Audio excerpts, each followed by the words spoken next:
Hi guys, Dave here with a new rhythm guitar lesson for you. Today we're going to look at Never Too Much by Vandross. And this guitar part features some really nice playing. There's some chord work, some double stops, some single note playing. Yeah, just a really nice part. Okay, let's get to it. The intro starts with a little chord run up, and it's all in 11th chords.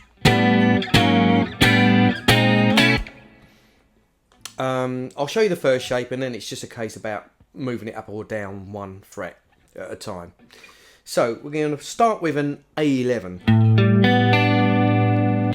That's going to be 3rd fret on the B, 4 on the G, 5 on the D, and 5 on the E string, 6th string E. So that's the first shape, and we're just going to move it down a fret to an A flat 11, and back up to A11, A sharp 11, and 1 fret, and then 1 more fret takes us to B11. All done with a downstroke apart from the very last one, which is an up. One other thing I would say about the actual part, I imagined that the guitarist only played the 2nd, 3rd and 4th strings. So just the top part of the chord. The bass note would have been taken care of by the bass player. Like that. Okay, so that's the run up. And then we're into the kind of the double stop riff part. Right, so that's the 10th fret on the E and B strings, and it's just a downstroke and then cut it off. Then we move up to the 10th fret on those strings and do the same thing, downstroke, cut it off, like that. Then we're going to do those 2 double stops again, but this time with upstrokes. So it kind of goes 1, like that. The second pair can be a little bit tricky because they're upstrokes and they're on the 2nd and 4th 16th notes of beat 3. So that can sometimes be a little bit trickier to do. like that. Okay, so you're going to hear that part quite a lot in the intro.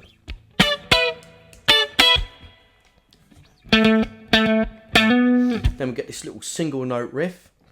That's 7th fret on the D string, and we're just going to go down up with the pick, and again, and then on the 3rd one we pick down and then hammer on the 9th fret, so you get, and that happens on beat 2, 3 and 4, so it's like 1, like that, 1, 2, 3, 4, like that. Okay, then we're back to the double stop again, like that, and then now on the record what actually happens is it's an E minor 7, then an A11, and then a B11. For the guitar though, all we're going to do is play this little shape, a bit like at the beginning. So that's 3rd fret on the B, 4th on the G, 5th on the D. Play it twice, and then move it up 2 frets for an up, like that.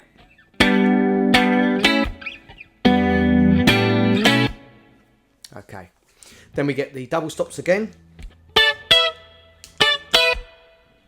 then really nice part this. 7th fret on the B and G, and we're going to go down up, and then the 9th fret on the G and D strings with a downstroke, so you get like that.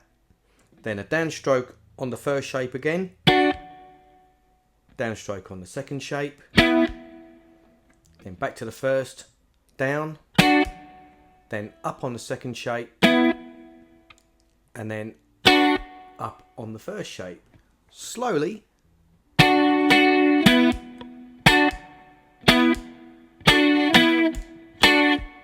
Like that. You're gonna take a bit of practice that. You'll rely a lot on your left hand to mute off the surrounding strings when you do it. I do. If you look at my left hand, you can see that the other fingers that I have available, I'll use those to just lightly rest on the strings above, so I can strum with a fair bit of confidence and know I'm only going to hit those 2 strings, or I'm only going to hear those 2 strings.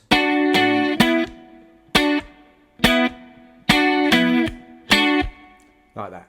Okay, then we're back to the normal double stops.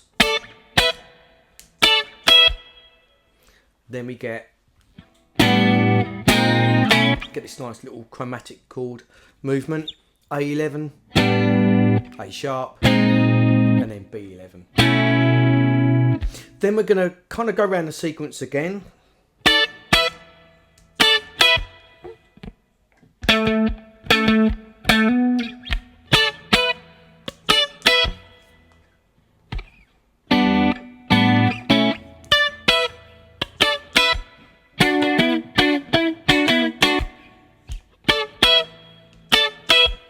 And then the second time it ends slightly different.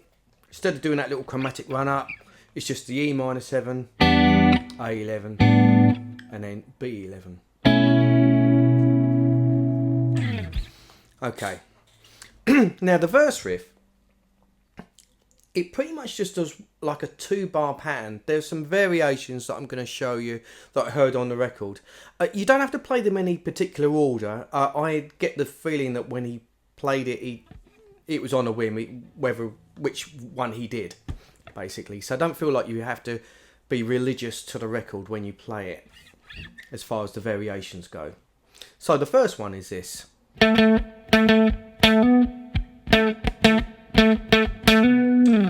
So it's a 2-bar phrase. The first bar,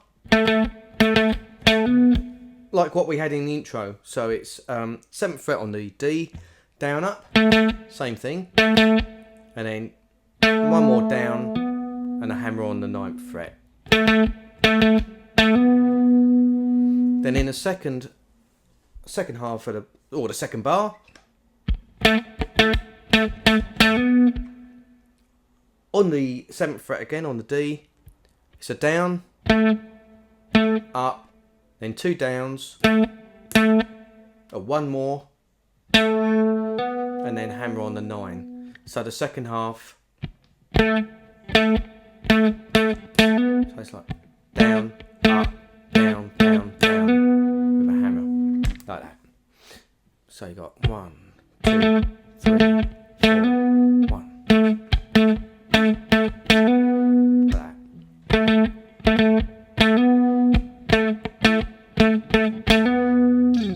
Okay, so that's one way he'll play that particular pattern. Another way he'll do the first bar the same, then the second half, he just changes the end. So he'll go on the 7th fret on the D again, down, up, down, down, and then he does this little thing at the end where he'll do a hammer on from 7 to 5 on the A, and then 7 on the D.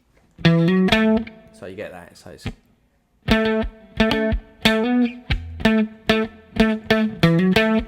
like that.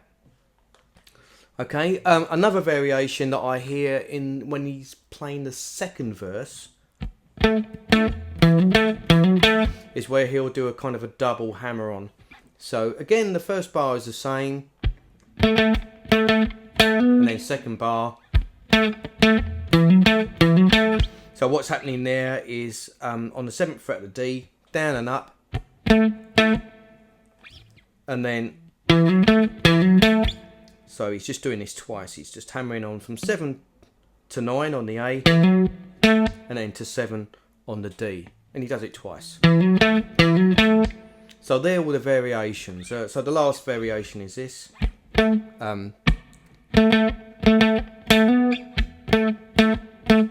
Sorry, I'll do that again.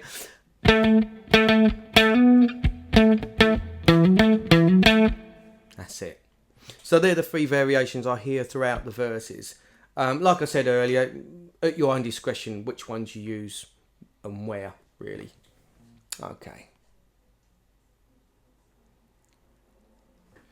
So just before the bridge, what he tends to do is only play the first half of the pattern,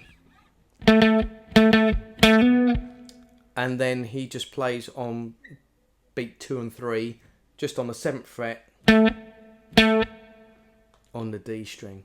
So the very last time, just before the bridge, very simple. And it just allows him to get into this, into the bridge. So what happens here is he's going to play some little double stops.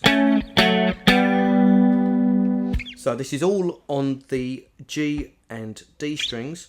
So 6 on the G, 7 on the D. Then we go down to 2nd on the G, 4 on the D, and then 4 on the G, 5 on the D. Like that. Okay.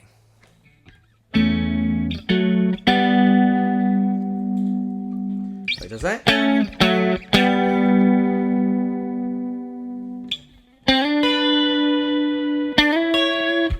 Then he does this thing, it's like sliding sixes, a bit kind of country in a way. But what he's doing is he's outlining a G major chord when he does it. So what's happening is you've got 2 fingers, one on the E string, one on the G string. Pick the G at the 5th fret, slide it up to the 7th fret, and then play 7th fret on the E. Like that. Then he does the same move, but going from fret 7 to fret 9. And that's going to take us up to an A chord.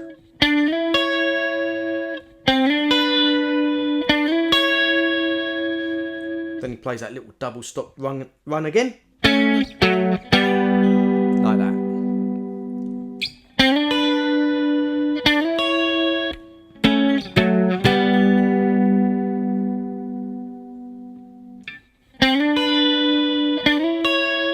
I think on the fourth time, does the first slide, and then he just plays an A chord on beat 1. And the way I play this, you can play this any way you like, but I play it 2nd fret on the B, G and D strings with an open A, like that. Then you get quite a big gap. It's basically 6 beats. 1, 2, 3, 4, 1, 2, and then he plays an A11 chord that we had at the beginning. Again, you can just play the top half of the chord. That's for 2 beats, and then it does this little run, very similar to what we had right at the start of the song. So we're just going to start on the A flat 11, and we're just going to go up 1 fret at a time till we get up to the B11, and they're all down strums apart from the very last one, which is an up. Like that. So you kind of get 1, 2, 3, 4. 1, 2, 3, 4. Like that. Okay. That's all the main parts to the song. Okay, now I've gone over the main guitar parts, I just want to delve into the song a little bit deeper and explain the chord changes and also how the guitarist has come up with the parts that he's come up with and the thinking behind it. I think it's well worth exploring. Okay, so as we established earlier on in the lesson, there's a lot of 11 type chords in there. So we've got the little run up at the beginning, starting on an A11 and then going down a fret and then moving up chromatically till we get up to a B11. And really you can think of the B11 as a substitute for a B minor because the key of the song is B minor. But instead they're playing this 11 chord, which is a lot more open sounding. Great, you hear it a lot in soul, funk and jazz. Really lovely chords. Okay, so it holds that B11 for 2 bars. Then goes down to a G major 9. Again, a very pretty chord. So we've got, as a guitar chord, it's 3rd on the B, 2nd on the G, 4 on the G, on the D, 3rd on the E string. Now on the record, all these chords are played by the pianist. It's not done by the guitar, but it's nice to know what they are anyway. So for about a bar and a half, and then you get a run up E minor 7, A11, and then B11. And again, it holds that B11 for 2 bars.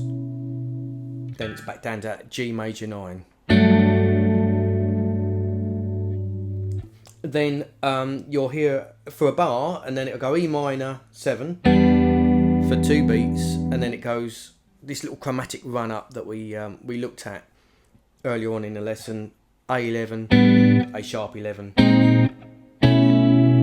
B11. Then that sequence repeats, and the only thing that changes is at the last part. Instead of doing this little chromatic run up, it just goes E minor 7, A11,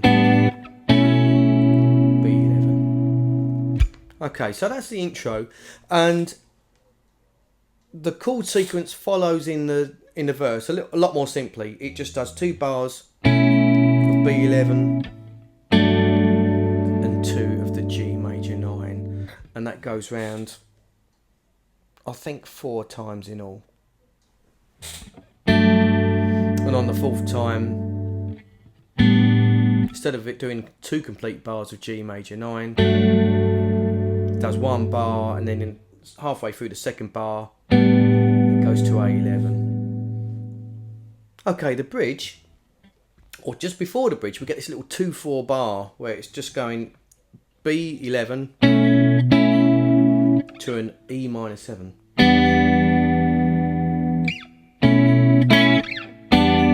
Something like that.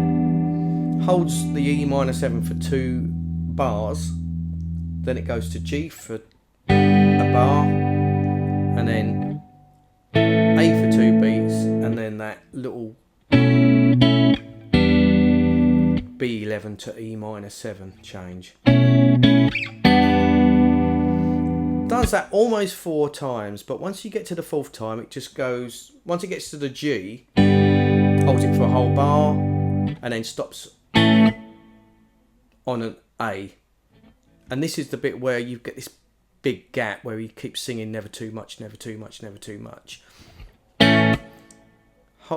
Basically plays the A on the first beat, then stops for the remaining 5 beats, so 6 beats in total. 1, 2, 3, 4, 1, 2, and then you get this little run up.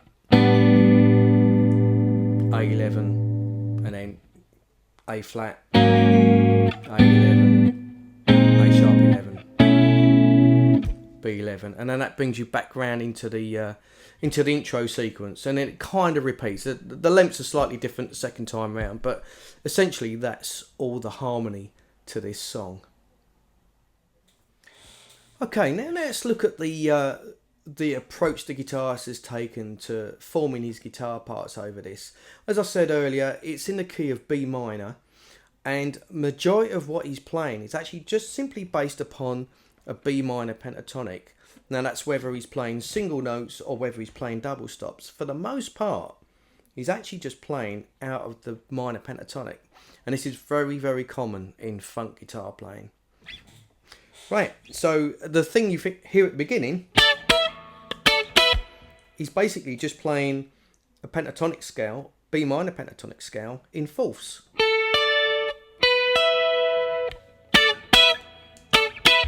So that little thing there, that's straight out of the minor pentatonic. If I play them single notes, you can hear a pentatonic. You can hear that minor pentatonic sound.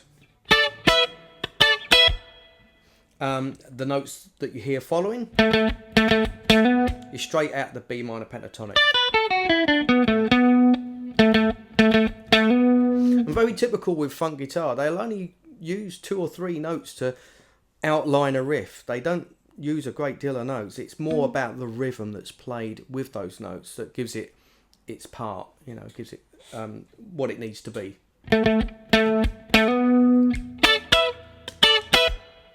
Then interspersed with the chords that we've looked at earlier. Now even this next part, again, it's just taking the minor pentatonic scale and then just playing strings in pairs. And he's only going back and forth between 2 pairs. On the B and G, the 7th fret, and the 9th fret on the G and D.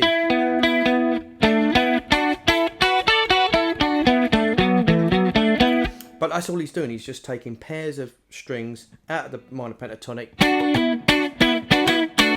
and coming up with that part. Again, it's only 2, but because of the rhythm that he puts to it, that's what makes it sound so good.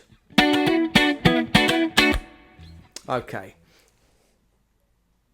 That's pretty much it, really. I mean, the rhythm part that you hear during the verse, again, it's just 2 notes for the most part.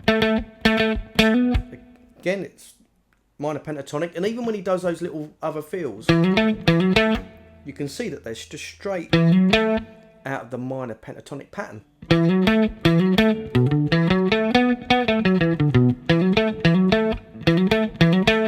That's it.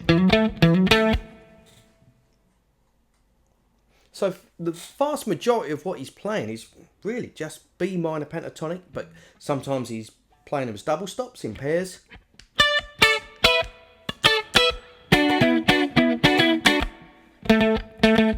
Or he's playing them as single notes.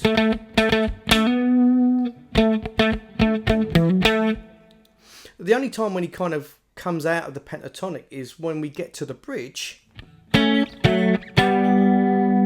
where he plays this. So over the B11, he's just playing 2 notes out of the chord that's already there. And then when he moves down, it's just another part of the chord, another inversion.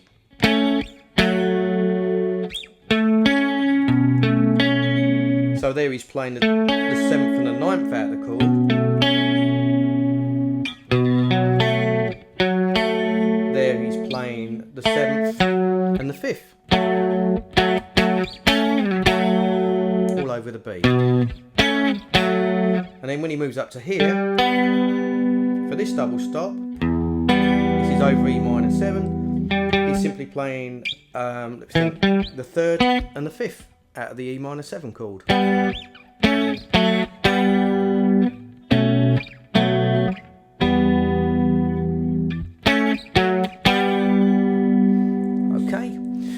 The other interesting thing is this thing that he does here, playing these country sixes. So basically this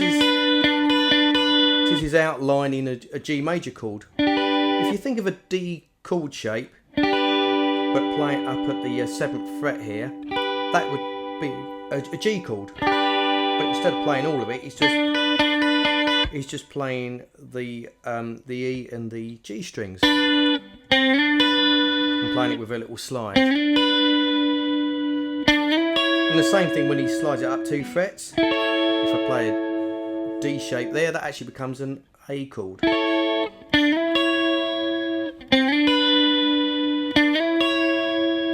And then you've got those little double stops again. So really interesting to kind of break apart a song like this, or the part that's within the song, just to see how he's thinking about how he's approaching playing over each of these chords. I always find it fascinating when I come across a new idea, especially with rhythm guitar in particular, because it seems a little bit more elusive, maybe because they're usually buried in the mix a little bit more and it's not quite as obvious. And quite often what I've found is that the parts are actually quite simple as far as the amount of notes or the size of the chord. They're usually quite small, particularly in this style of guitar playing.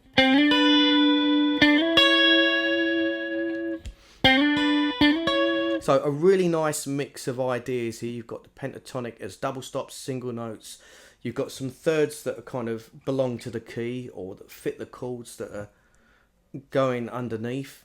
And also you've got this nice little, say, almost like a country guitar part in a way. The sliding sixes. Like that. So yeah, a good mix of ideas. Really like this part and love the song, of course. Okay guys, well I hope you find this lesson enjoyable and informative, and I will see you for one real soon.